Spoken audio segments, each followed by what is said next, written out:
Man, I'm just sitting here thinking, right? I'm trying to gather myself, you know. I'm having a challenging day today, because one thing people don't realize about transformations, no transformation is easy. And it doesn't matter what transformation that it is, especially when it involves you mentally and emotionally, your morals, your values, everything you've based your life around, you know. I was watching this one video of this one sister, she talked about, she compared waking up from her religion to a relationship that everybody was trying to warn you about, but you didn't want to hear it because you started dating this person, you started liking them, and then you started to love them. And even to the point where you started to ignore red flags about them because you wanted to believe what they had to say to you. Because when you love somebody, generally your inclination is to believe what they say to you. You see, because you value that person, you value their word, you value what they say to you. You take it to heart. You have faith, you believe in this person. And then some people get caught up in these relationships and then they end up not being able to ignore it no more because it gets so out of hand. It gets so bad that all the evidence slap you in the face like this person is cheating on you. They're lying to you. They're not who they say who they are. And some people get so hung up on who they thought they fell in love with. They'll stay in those toxic relationships until they become damaged, And some of us, when we can't ignore those red flags no more to where it beat us down so much, we be like, okay, you know what? I got to accept this reality, and we walk away. And it doesn't make it less easy to walk away. It just means that you found some strength within yourself to walk away finally and let it go because you saw it wasn't for you.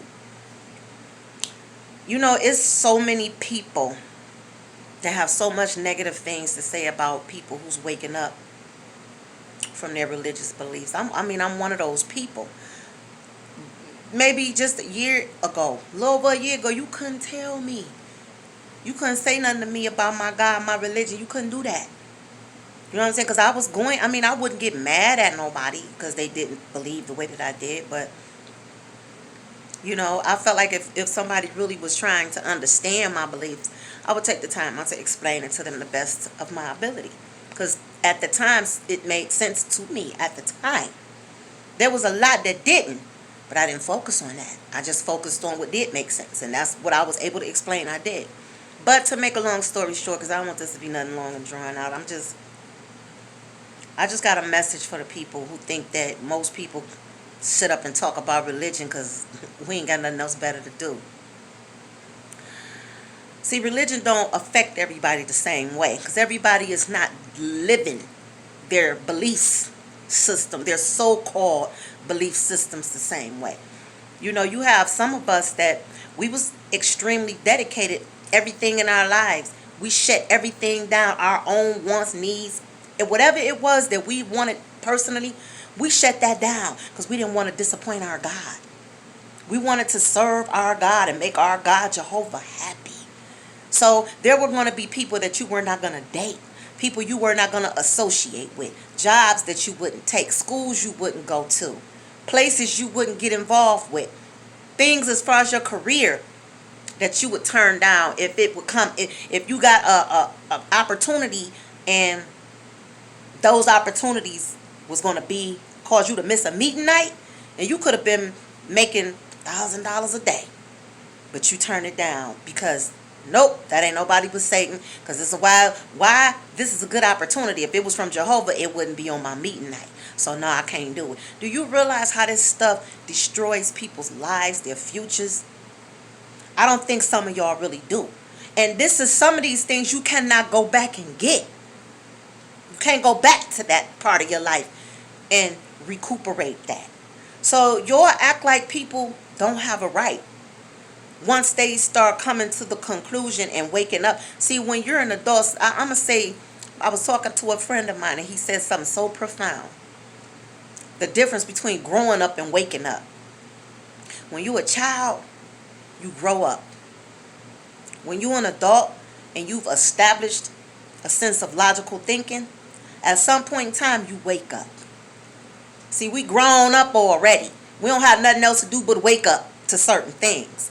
And we can choose to stay stuck mentally on things, or we can choose to become enlightened on things. And when you choose to accept the things that makes you more enlightened, you wake up. Waking up from something that controlled your whole life, that you based your whole morals on, your standards, your choices, your decisions, everything in your past that could have affected your future and made you a better person, had you in a better situation, had you making better money, you could have had a better marriage, a better relationship with people. All that you sacrifice because you're trying to stay in these little small lines, this little thick box of what does Jehovah want? Does Jehovah love this? Does Jehovah like that? Would Jehovah want this? This is your whole mind. Nothing is ever about you. Not even your favorite color. Because mine is red. And guess what? If I wanted to wear some red lipstick and color my hair, put some red streaks in my hair, that was considered looked down upon because it wasn't Christian. It wasn't modest. It was too worldly. Okay? So you're not only being stuck in this box on every, from even down to what you listen to on the radio, what you read, what you watch on your television, the kind of shoes you wear, the kind of earrings you wear, everything. The way you have sex in your bedroom with your husband, all it controls all that. Only for you to wake up one day and realize it was all bullshit that was controlling your life. There is not going to be a damn doomsday. There's going to be no rapture. There is no hell. Nobody is going to heaven because that shit don't exist. None of this stuff. You wake up and you start realizing that you was living your life like this, or based on some idealistic, conceptualized, elusive, man-made ideas and thinking. Come on now. And y'all act like people don't have a right to speak up about this. Are y'all losing your mind? Y'all gotta be. Because you don't get to tell somebody how to deal with a transformation that's happening to them just because it's not happening to you. You don't have a right to get offended at somebody else's transformation just because it's not happening to you. Okay? Y'all get on social media, talk about your jobs, talk about your families, talk about people that you done been in past relationships with. Y'all do all of that. But you got a problem with somebody coming on social media talking about their past religion and how that relationship they had with that religion was bullshit and they woke up from it. Guess what? It's billions of other people that's in the same situation that I was in. Because other people's story, me discovering that it wasn't just me going through that, helped me to get through what I was dealing with. I was in a horrible depression. I was suicidal. I attempted it a few times. See, but nobody would ever know that. Because all of us don't handle what they go through the same way. Like, I'm not one to run to social media, call people. And I said, I'm a hermit. So if I'm going through something, I shut down. I'm the opposite. I stay back. I stay to myself. I won't come out until I'm past what I'm dealing with. So people don't see me going through stuff. But I go through shit. Oh, I go through shit. You know what I'm saying? I go through things just like any damn body else. The way I handle it is just totally different. But you got to think about somebody that's grew up all their life.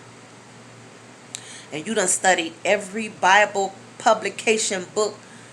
This is every day. You study the book of Revelations. You study the book of Daniel. You study the book of Ezekiel. You study the book of Zechariah. You study all these books from the beginning of the Bible to the end of the Bible. And in your mind, you trying to do everything right because you want to get into this place called the new paradise, where you're being told you're going to see your dead loved ones again in the resurrection. On earth, we're going to transform this place into a paradise. On earth, You're going to have the lamb and the wolf that's going to lie next to each other, the suckling child playing with the rattlesnake on earth. And anybody who's not serving Jehovah, you know what that means? That means all you Protestants, all you church Christians, all you Baptists, all you Muslims, Buddhists, atheists, whoever ain't serving Jehovah, guess what? We're going to be picking your ass up during the great tribulations, burying your bones after the birds eat all your flesh, eat and drink all your flesh. Okay? This is the shit that we grew up believing and hearing every day of your life from childhood. Seeing pictures of Armageddon. All you see is death. Death. Death. This fellowship was, if you get this fellowship, or somebody in your family or one of your friends get this fellowship, now you walking around with a heavy heart. Why? Because you think they're going to die if Armageddon come. Because you being told at every meeting, any day now, Armageddon is coming. You've been hearing this shit all your life. I was hearing it for 40-something years about Armageddon. These the last days. We living in the last days. And don't come up in the household with the shit, because you not only hearing it inside of your church, which we call a kingdom hall, because church was demonized in the kingdom hall. You come home and you hear the shit. Oh, you don't need to be Satan, you don't be a part of Satan's world. Only to get my damn age. Let's see. I just turned 44, so when I started snapping out of it, I was 42. Going on 44. So for 42 and a half years, it took me to finally wake the fuck up and realize this shit ain't real. And it took some time. And I went through a hell of a damn emotional roller coaster. Like, I still, at times, feel some type of way. Because you got to remember, I ain't going to see my grandparents no more. I ain't going to see my grandmother. And all this shit, I'm thinking I'm going to see my dead loved ones in the resurrection. Guess what? I had to accept that shit ain't going to happen. You know what I'm saying? I had to accept, out of all the beliefs that came along with religion, that was the one that tore me up the most, to realize there's not going to be a resurrection. You don't know where your dead loved ones, what's going on with the afterlife, if there even is one. Don't concern yourself with all of that. Just do what you're supposed to do while you're here on earth, and figure out what you're supposed to be doing as the living. Get that together. Don't worry about nothing else. I had to really get to that conclusion that a lot of people are not strong enough to do that. But yet and still, y'all want to beat people down because you're mad at what they're saying. Because you don't feel like they should be talking about God and Jesus. Well, guess what? One of these days, maybe or maybe not, you're going to have a relationship or transformation. And how do you think you will feel if somebody was to tell you you don't have a right to speak on your own experiences the way that you do? Do you really think you're going to give a damn about somebody else's feelings and thoughts when this is something that you have to wake up every day and you have to compartmentalize this shit? You. Don't nobody else have to wake up in your mind and your thoughts. Don't nobody else have to figure this shit out but you.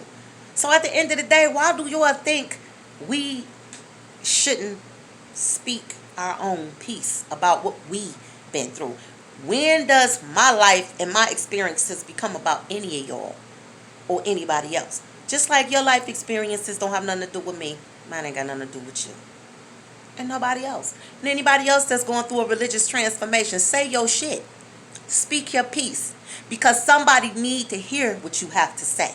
And for those that don't want to hear it, you know it's mental to stick around and stay connected to people that you don't have, that you have an issue with how they get down. You know that's mental. Because if you don't like what somebody has to say, why be connected to them? Why? Why be connected to them? Bye. To the left, to the left, to the left. Bye.